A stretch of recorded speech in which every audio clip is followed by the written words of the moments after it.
नमस्कार दोस्तों, भजन भक्ति चैनल में आपका स्वागत है।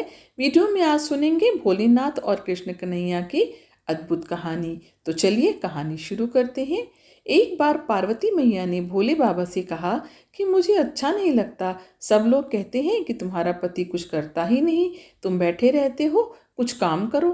भोलेनाथ ने कहा ठीक है, मैं खेती करता हूँ और मेरे कृष्ण हैं जो ब्रिज में रहते हैं, मैं वहीं चला जाऊंगा और वहीं उनके साथ खेती कर लूंगा। तो पार्वती माँ ने कहा जा तो रहे हो पर सावधान रहना, क्योंकि वो कृष्ण हैं, चंचल हैं। तो भोलेनाथ बोले नहीं नहीं नहीं, तुम चिंता मत करो, वो तो मेरे सगे मित्र हैं। उसके बाद कन्हैया के पास शंकर भगवान गए और जाकर बोले मैं खेती करना चाहता हूँ। कन्हैया बोले ठीक है, सारे खेत आपके ही तो हैं। भोलेनाथ बोले कि एक बैल मैं अपने साथ लाया हूँ और एक बैल आप मुझे दे दो।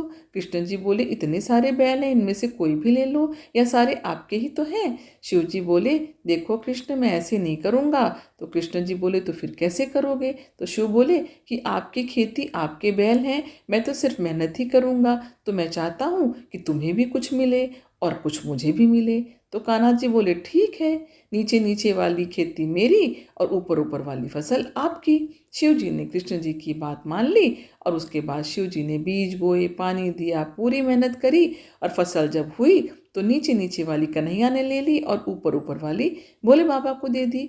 भोलेनाथ बहुत प्रसन्न हुए और पूरी फसल लेकर पार्वती जी के पास पहुंचे और बोले देखो मैं खेती करके ले आया। पार्वती बोली किस चीज़ की खेती करके लाए हो? भोलेनाथ ने कहा कि आलू की खेती करके लाया हूँ। तो पार्वती माँ ने कहा कि फिर आलू कहाँ है? तो भोलेनाथ ने कहा कि आलू कहाँ है मतलब?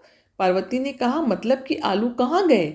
तो भोलेनाथ ने पार्वती से कहा वो तो कान्हा ने शर्त रखी थी कि जो भी फसल होगी नीचे नीचे की मेरी और ऊपर ऊपर की आपकी होगी। मैं तो ऊपर वाला हिस्सा लेकर आ गया। पार्वती माँ ने बोला कि मैंने तो पहले ही कहा था कि कान्हा बहुत चालाक है। अच्छा, अब की बार खेती करने जाओ और उनसे कहना कि इस बार जो भी फसल होगी नीचे नीचे वाली मेरी और ऊपर ऊपर वाली आपकी होगी। भोलेनाथ ने कान्हा से बोला कि इस बार जो फसल होगी उसमें नीचे नीचे वाला हिस्सा मेरा होगा और ऊपर ऊपर वाला तुम्हारा होगा। कान्हा ने कहा ठीक है, जैसी आपकी मर्जी।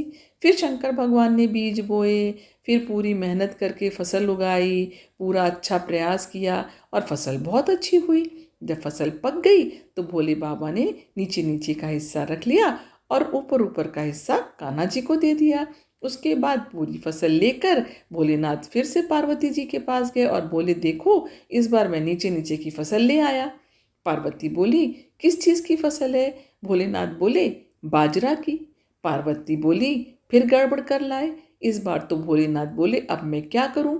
तो पार्वती बोली कि इस बार जब फसल बोना तो उनसे कहना कि ऊपर वाला भी मेरा और नीचे वाली फसल भी मेरी और बीच वाली आपकी।